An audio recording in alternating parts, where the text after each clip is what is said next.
ਲੋਕਤੰਤਰ ਦੀਆਂ ਧੱਜੀਆਂ ਅਫਸਰ ਦੇ ਗਲ 'ਚ ਗੂਠ ਦੇ ਕੇ ਪੰਚਾਇਤਾਂ ਭੰਗ ਕਰਨ ਦਾ ਜਿਹੜਾ ਫੈਸਲਾ ਸੀ, ਮੈਂ ਕੱਲ ਵੀ ਕਿਹਾ ਸੀ ਕਿ ਇਹ ਸੀਐਮ ਭਗਵੰਤ ਮਾਨ ਦਾ, ਮੰਤਰੀ ਲਾਲਜੀਤ ਭੁੱਲਰ ਦਾ। ਅੱਜ ਬਿੱਲੀ ਥੱਲਿਓਂ ਬਾਹਰ ਆ ਗਈ। ਆਹ ਨੋਟਿੰਗ ਹੈ, ਆਹ ਉਹਦਾ ਓਰੀਜਨਲ ਕਾਗਜ਼ ਮੈਂ ਤੁਹਾਡੇ ਸਾਹਮਣੇ ਰੱਖ ਰਿਹਾ ਕਿ ਜਦੋਂ ਅਫਸਰ ਰੋਕਦੇ ਸੀ ਕਿ ਜਨਾਬ ਇਹ 5 ਸਾਲ ਤੋਂ ਪਹਿਲਾਂ ਆਪਾਂ ਭੰਗ ਨਹੀਂ ਕਰ ਸਕਦੇ, ਔਰ 5 ਸਾਲ ਪੂਰੇ ਹੁੰਦੇ ਸੀ ਜਨਵਰੀ 2024 ਚ, ਮਗਰ ਇਹ ਫਾਈਲ ਹੱਥੀਂ ਮੂਵ ਕਰਾਈ ਗਈ ਅਫਸਰਾਂ ਨੂੰ ਥ੍ਰੈਟਨ ਕਰਕੇ ਗਲ 'ਚ ਗੂਠ ਦੇ ਕੇ ਡੀਕੇ ਤਿਵਾਰੀ ਤੇ ਖਹਿਰਾ ਸਾਹਿਬ ਦੇ ਕਿ ਜੇ ਫਾਈਲ ਨਾ ਲਿਆਏ ਤਾਂ ਤੁਹਾਨੂੰ ਐਕਸ਼ਨ ਲਵਾਂਗੇ, ਸਸਪੈਂਡ ਕਰਾਂਗੇ, ਤੁਹਾਡੀ ਬਦਲੀ ਕਰ ਦਿਆਂਗੇ। ਆਹ ਉਹਦੀ ਨੋਟਿੰਗ ਦਰਸਾਉਂਦੀ ਹੈ ਕਿ ਕਿਵੇਂ ਇਹ ਫਾਈਲ ਪਹਿਲੀ ਦਿਨ ਮੂਵ ਹੁੰਦੀ ਹੈ 3/8 ਨੂੰ, ਸੁਪਰਿੰਟੈਂਡੈਂਟ ਕਰਦਾ 3/8 ਨੂੰ ਇਹ ਤੋਂ ਸਾਈਨ ਕਰਾਏ ਜਾਂਦੇ, ਗੁਰਪ੍ਰੀਤ ਖਹਿਰਾ ਦੇ ਸਾਈਨ ਨੇ। ਉਸ ਤੋਂ ਬਾਅਦ 4/8 ਨੂੰ ਇਹ ਫਾਈਲ ਸਾਈਨ ਕਰਾਈ ਜਾਂਦੀ ਹੈ ਡੀਕੇ ਤਿਵਾਰੀ। ਆ ਤਰੀਕ ਆ ਗਈ 4/8 ਤੋਂ ਬਾਅਦ ਲਾਲਜੀਤ ਭੁੱਲਰ ਦੇ ਸਾਈਨ ਆ ਗਏ 7/8/2023। ਆ ਅਗਲੇ ਸਾਈਨ ਆ ਗਏ। ਉਸੇ ਤਰੀਕ ਨੂੰ ਸੀਐਮ ਭਗਵੰਤ ਮਾਨ 7/8 ਨੂੰ, ਮਤਲਬ ਏਡੀ ਤੇਜ਼ੀ ਨਾਲ ਫਾਈਲ ਨਹੀਂ ਨਿਕਲਦੀ ਹੁੰਦੀ। ਮੈਂ ਵੀ ਵਜ਼ੀਰ ਰਿਹਾ, ਇਹ ਹੱਥੀ ਫਾਈਲ ਲੈ ਕੇ ਗਏ, ਬਾਈ ਹੈਂਡ ਗਈ, ਮੰਤਰੀ ਲੈ ਕੇ ਗਿਆ, ਮੰਤਰੀ ਨੇ ਸਾਈਨ ਕਰਾਏ, ਔਰ ਇਹ 7/8 ਨੂੰ ਹੀ ਮੁੱਖ ਮੰਤਰੀ ਨੇ ਸਾਈਨ ਕਰਕੇ ਇਹ ਪੰਚਾਇਤਾਂ ਨੂੰ ਭੰਗ ਕਰਤਾ। ਕੇਜਰੀਵਾਲ ਸਾਹਿਬ, ਮੈਂ ਕੱਲ ਵੀ ਮੰਗ ਕੀਤੀ ਸੀ, ਪਹਿਲੀ ਪੌੜੀ ਹੈ ਲੋਕਤੰਤਰ ਦੀ, ਪੰਚਾਇਤੀ ਰਾਜ। ਜੇ ਤੁਸੀਂ ਹੱਕ 'ਚ ਹੋ ਲੋਕਤੰਤਰ ਦੇ, ਤੁਸੀਂ ਡਿਕਟੇਟਰਸ਼ਿਪ ਦੇ ਖਿਲਾਫ ਹੋ, take action, dismiss Bhagwant Mann and this stupid minister. साफ तौर ते सीधे सीधे मंग पर मंग दे नाल सवाल कई ने, क्योंकि सरकारी दस्तावेज है और सरकारी दस्तावेज बाहर किवें आ गया। बाहर आने तक भी समझ आ सकती सी, पर विरोधी धिर दे हत्थ दे विच लग्या है एक सरकारी दस्तावेज, एक अजिही सरकारी चिट्ठी जिस ते स्टैंप है, सिग्नेचर है, दस्तखत है और नंबर है, तारीख है, सब कुछ है। ये सब कुछ होया किवें, और ये सब कुछ जिस तरीके होया उसने विरोधी धिर नूं हमलावर होने का मौका दे दिता है। मेरे सहयोगी पंकज कपाही मेरे नाल मौजूद ने। पंकज दे लई साडे कोल कई सारे सवाल ने। पंकज, ये चिट्ठी जिहड़ी दिखा रहे ने विक्रम मजीठिया, इस चिट्ठी ते स्टैंप्स की तारीख अधिकारियों के साइन पहला होंदे ने, यह भी अपने आप में खास गल है। 3 अगस्त तो शुरू होंदे ने अधिकारियों के साइन होने, 3 अगस्त, 4 अगस्त, फिर 7 अगस्त नूं कैबिनेट मंत्री साइन करते हैं, और फाइनली 8 अगस्त नूं ये सीएम ऑफिस जाती है, उत्थों रिलीज होती है, फिर वापस 7 अगस्त नूं जाके 8 अगस्त नूं इहनूं वापस दे दिता जाता है। पंकज, ये प्रोसेस समझना चाहांगे, क्यों ਇਹ ਸਿਚੁਏਸ਼ਨ ਬਣੀ ਕਿ ਇਹ ਸਵਾਲ ਉੱਠ ਰਹੇ ਨੇ ਕਿ ਜਿਸ ਚਿੱਠੀ ਤੇ ਸਾਈਨ ਮੰਤਰੀ ਦੇ ਤੇ ਸੀਐਮ ਤੱਕ ਦੇ ਨੇ, ਉਹਨਾਂ ਨੂੰ ਵੀ, ਉਹਨਾਂ ਦੇ ਖਿਲਾਫ ਵੀ ਐਕਸ਼ਨ ਹੋਵੇ, ਕਿਉਂ ਅਜਿਹੀ ਸਥਿਤੀ ਬਣੀ? ਪੰਕਜ ਦੇਖੋ ਗਗਨ, ਸਵਾਲ ਉਸ ਵੇਲੇ ਉੱਠੇ ਜਦੋਂ ਕੱਲ ਹਾਈ ਕੋਰਟ ਦੇ ਵਿੱਚ ਪੰਜਾਬ ਸਰਕਾਰ ਦੇ ਵੱਲੋਂ ਆਪਣਾ ਫੈਸਲਾ ਵਾਪਸ ਲੈ ਲਿੱਤਾ ਗਿਆ, ਜਿਹੜੀਆਂ ਪੰਚਾਇਤਾਂ ਭੰਗ ਕਰਨ ਦਾ ਫੈਸਲਾ ਸੀਗਾ।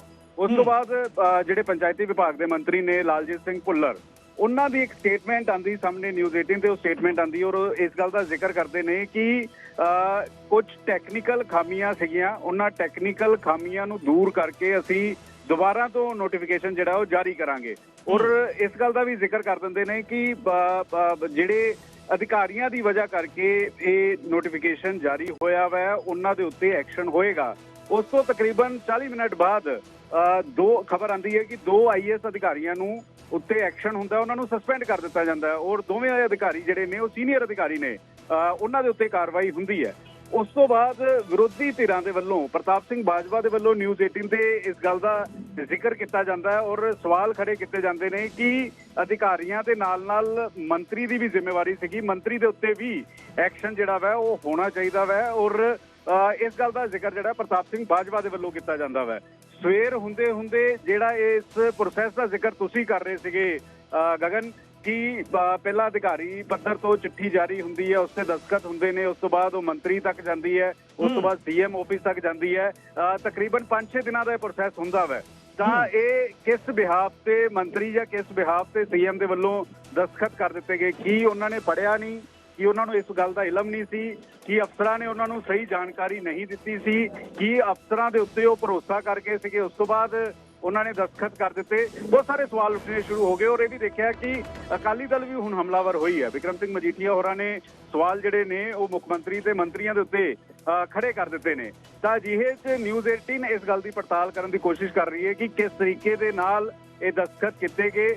ਤਾਂ ਸੋਰਸਿਸ, ਸਰਕਾਰ ਦੇ ਸੋਰਸਿਸ ਇਹ ਜਾਣਕਾਰੀ ਦੇ ਰਹੇ ਨੇ ਕਿ ਕਿਉਂਕਿ ਆਈਐਸ ਅਫਸਰਾਂ ਦੇ ਉੱਤੇ ਗੁੱਡ ਫੇਥ ਹੁੰਦਾ ਵਾ। ਇਹ ਮੰਨਿਆ ਜਾਂਦਾ ਹੈ ਕਿ ਆਈਐਸ ਅਫਸਰ ਸਾਰਾ ਉੱਪਰ ਤੋਂ ਲੈ ਕੇ ਨੀਚੇ ਤੱਕ ਪੂਰਾ ਪ੍ਰੋਸੈਸ ਤਸੱਲੀ ਨਾਲ ਦੇਖਦੇ ਨੇ। ਉਸ ਤੋਂ ਬਾਅਦ ਹੀ ਮੰਤਰੀ ਦੇ ਕੋਲ ਚਿੱਠੀ ਜਾਂਦੀ ਹੈ ਜਾਂ ਸੀਐਮ ਦੇ ਕੋਲ ਚਿੱਠੀ ਜਾਂਦੀ ਹੈ। ਤਾਂ ਕਿਉਂਕਿ ਆਈਐਸ ਅਫਸਰ ਹੀ ਉਹ ਨੇ ਜਿਨ੍ਹਾਂ ਨੇ ਸਾਰੀ ਜਾਣਕਾਰੀ ਮੁੱਖ ਮੰਤਰੀ ਨੂੰ ਜਾਂ ਮੰਤਰੀ ਨੂੰ ਦੇਣੀ ਹੁੰਦੀ ਹੈ ਕਿ ਇਸ ਤਰੀਕੇ ਦਾ ਅਸੀਂ ਡਿਸੀਜਨ ਲੈ ਸਕਦੇ ਹਾਂ ਜਾਂ ਇਸ ਤਰੀਕੇ ਦਾ ਡਿਸੀਜਨ ਲੈਣ ਜਾ ਰਹੇ ਹਾਂ ਜਾਂ ਇਸ ਦੇ ਪਿੱਛੇ ਇਹ ਕਾਰਨ ਹੈ। ਤਾਂ ਉਹ ਸੋਰਸਿਸ, ਸਰਕਾਰ ਦੇ ਸੋਰਸਿਸ ਇਹ ਜਾਣਕਾਰੀ ਦੇ ਰਹੇ ਨੇ ਕਿ ਇੱਕ ਗੁੱਡ ਫੇਥ ਦੇ ਉੱਤੇ ਦਸਤਖਤ ਜਿਹੜੇ ਨੇ ਉਹ ਮੰਤਰੀ ਅਤੇ ਮੁੱਖ ਮੰਤਰੀ ਦੇ ਵੱਲੋਂ ਕਰ ਦਿੱਤੇ ਗਏ। ਉਸ ਤੋਂ ਬਾਅਦ ਇਹ ਫੈਸਲਾ ਲਿੱਤਾ ਗਿਆ। ਲੇਕਿਨ ਹੁਣ ਜਦੋਂ ਇੰਨਾ ਬਵਾਲ ਸ਼ੁਰੂ ਹੋ ਗਿਆ, ਇੰਨਾ ਵੱਡਾ ਸਰਕਾਰ ਦੀ ਜਿਹੜੀ ਕਿਰਕਰੀ ਹੋਈ ਹੈ, ਵਿਰੋਧੀ ਤੰਜ ਕੱਸ ਰਹੇ ਨੇ, ਤਾਂ ਉਸ ਤੋਂ ਬਾਅਦ ਹੁਣ ਸਰਕਾਰ ਇਸ ਗੱਲ ਦੀ ਵੀ ਪੜਤਾਲ ਲਗਾ ਰਹੀ ਹੈ ਕਿ ਕਿਹੜੇ ਅਜਿਹੇ ਅਫਸਰ ਨੇ ਜਿਹੜੇ ਪੂਰੀ ਜਾਣਕਾਰੀ ਨਹੀਂ ਦਿੰਦੇ ਜਾਂ ਗੁੱਡ ਫੇਥ ਤੇ ਕੀ ਇਸ ਤਰੀਕੇ ਨਾਲ ਅਫਸਰਾਂ ਦੇ ਉੱਤੇ ਭਰੋਸਾ ਕਰਨਾ ਚਾਹੀਦਾ ਵੈ। ਕਿਉਂਕਿ ਅਮੂਮਨ ਤੁਸੀਂ ਤੁਹਾਨੂੰ ਯਾਦ ਹੋਏਗਾ ਗਗਨ, ਜਦੋਂ ਕੈਪਟਨ ਅਮਰਿੰਦਰ ਸਿੰਘ ਦੀ ਸਰਕਾਰ ਸੀ ਤਾਂ ਉਸ ਵੇਲੇ ਇੱਕ ਸਾਬਕਾ ਆਈਐਸ ਆਫੀਸਰ ਸੀਗੇ ਸੁਰੇਸ਼ ਕੁਮਾਰ।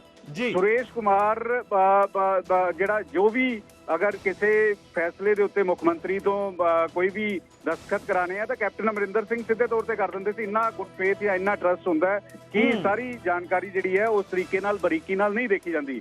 ਕਿਉਂਕਿ ਇਹ ਜਿਹੜੇ ਦੋ ਆਈਐਸ ਅਫਸਰ ਨੇ, ਡੀਕੇ ਤਿਵਾਰੀ ਤੇ ਮਿਸਟਰ ਖਹਿਰਾ, ਇਹ ਵੀ ਬੜੇ ਕਾਬਿਲ ਅਫਸਰ ਨੇ, ਇਹਨਾਂ ਕੋਲ ਇੱਕ ਲੰਬਾ ਤਜਰਬਾ ਹੈ। ਤਾਂ ਇਸੇ ਦੇ ਬਿਹਾਫ ਦੇ ਉੱਤੇ ਦਸਤਖਤ ਜਿਹੜੇ ਨੇ ਉਹ ਸਰਕਾਰ ਦੇ ਸੋਰਸਿਸ ਜਾਣਕਾਰੀ ਦੇ ਰਹੇ ਨੇ ਕਿ ਕਰ ਦਿੱਤੇ ਗਏ। ਲੇਕਿਨ ਹੁਣ ਜਦੋਂ ਸਰਕਾਰ ਦੀ ਕਿਰਕਰੀ ਹੋਣੀ ਸ਼ੁਰੂ ਹੋਈ ਤਾਂ ਉਸ ਨੂੰ ਤਫਸੀਲ ਨਾਲ ਦੇਖਿਆ ਗਿਆ। ਕਿਉਂਕਿ ਜਿਹੜੇ ਹਾਈ ਕੋਰਟ ਦੀ ਟਿੱਪਣੀ ਸੀਗੀ, ਹਾਈ ਕੋਰਟ ਨੇ ਬੜੇ ਸਖਤ ਟਿੱਪਣੀ ਕੀਤੀ ਕਿ ਕੀ ਤੁਸੀਂ ਸਰਵੇ ਕਰਵਾਇਆ ਸੀ ਔਰ ਤੁਹਾਡੇ ਕੋਲ ਕੀ ਇਹ ਰਾਈਟਸ ਹੈ ਕਿ ਤੁਸੀਂ ਇੱਕਦਮ ਪਾਵਰਾਂ ਜਿਹੜੀਆਂ ਭੰਗ ਕਰ ਦਿਓ। ਬਹੁਤ ਸਾਰੇ ਸਵਾਲ ਜਿਹੜੇ ਨੇ ਉਹ ਸਰਕਾਰ ਦੇ ਉੱਤੇ ਖੜੇ ਕੀਤੇ ਸੀਗੇ ਜਿਨ੍ਹਾਂ ਦਾ ਜਵਾਬ ਨਹੀਂ ਸੀਗਾ। ਇਸੇ ਵਜ੍ਹਾ ਕਰਕੇ ਫੈਸਲਾ ਵਾਪਸ ਲੈਣਾ ਪਿਆ ਸੀਗਾ। ਹੁਣ ਇਸੇ ਗੱਲ ਦੀ ਪੜਤਾਲ ਕਰਨ ਦੇ ਵਿੱਚ ਜਿਹੜਾ ਮੁੱਖ ਮੰਤਰੀ ਦਾ ਅਮਲਾ ਲੱਗਾ ਵਾ ਕਿ ਕਿੰਨੇ ਅਫਸਰ ਅਜਿਹੇ ਨੇ ਜਿਨ੍ਹਾਂ ਦੇ ਉੱਤੇ ਭਰੋਸਾ ਕੀਤਾ ਜਾ ਸਕਦਾ ਅੱਖਾਂ ਬੰਦ ਕਰਕੇ, ਕਿੰਨੇ ਅਜਿਹੇ ਅਫਸਰ ਨੇ ਜੇਕਰ ਸਾਈਨ ਕਰਵਾਉਣ ਆਉਣ ਤਾਂ ਉਸ ਨੂੰ ਤਫਸੀਲ ਨਾਲ, ਉਸ ਫੈਸਲੇ ਨੂੰ ਉਸ ਬਰੀਕੀ ਦੇ ਨਾਲ ਦੇਖਿਆ ਜਾਵੇ ਕਿ ਕਿਤੇ ਕੋਈ ਅਜਿਹੀ ਅੜਚਨ ਤੇ ਨਹੀਂ ਹੈ ਔਰ ਕੀ ਇਸ ਦੇ ਵਿੱਚ ਟੈਕਨੀਕਲ ਤੌਰ ਤੇ ਮਜ਼ਬੂਤ ਹੈ। ਇਹ ਸਾਰੀ ਚੀਜ਼ ਦੀ ਹੁਣ ਪੜਤਾਲ ਜਿਹੜੀ ਉਹ ਕੀਤੀ ਜਾ ਰਹੀ ਹੈ। ਬਿਲਕੁਲ ਪੰਕਜ, ਜਿਹੜੀ ਗੱਲ ਤੁਸੀਂ ਕਹਿ ਰਹੇ ਹੋ ਆਪਣੇ ਆਪ ਵਿੱਚ ਬਹੁਤ ਅਹਿਮ ਹੋ ਜਾਂਦੀ ਹੈ, ਬਹੁਤ ਅਹਿਮ ਹੋ ਜਾਂਦੀ ਹੈ ਕਿ ਕਿਵੇਂ ਇਹ ਸਾਰਾ ਪ੍ਰੋਸੀਜਰ ਚੱਲਦਾ ਹੈ। ਸਾਨੂੰ ਇਹ ਸਮਝਣਾ ਹੋਏਗਾ ਕਿਤੇ ਨਾ ਕਿਤੇ। ਅਸੀਂ ਆਪਣੇ ਦਰਸ਼ਕਾਂ ਨੂੰ ਵੀ ਦੱਸ ਰਹੇ ਹਾਂ, ਇੱਕ ਵਾਰ ਫਿਰ ਇਸ ਚਿੱਠੀ ਨੂੰ ਜ਼ਰਾ ਗੌਰ ਨਾਲ ਵੇਖੀਏ ਔਰ ਜਿਹੜੀ ਪੰਕਜ ਗੱਲ ਦੱਸ ਰਹੇ ਸੀ ਉਸ ਨੂੰ ਤਰੀਕਾ ਦੇ ਨਾਲ ਜੋੜੀਏ। ਜਿਹੜਾ ਅਸੀਂ ਪਹਿਲਾਂ ਵੀ ਜ਼ਿਕਰ ਕਰ ਰਹੇ ਸੀ, 3 ਅਗਸਤ ਨੂੰ ਗੁਰਪ੍ਰੀਤ ਸਿੰਘ ਖਹਿਰਾ ਦੇ ਸਾਈਨ ਹੁੰਦੇ ਨੇ, 4 ਅਗਸਤ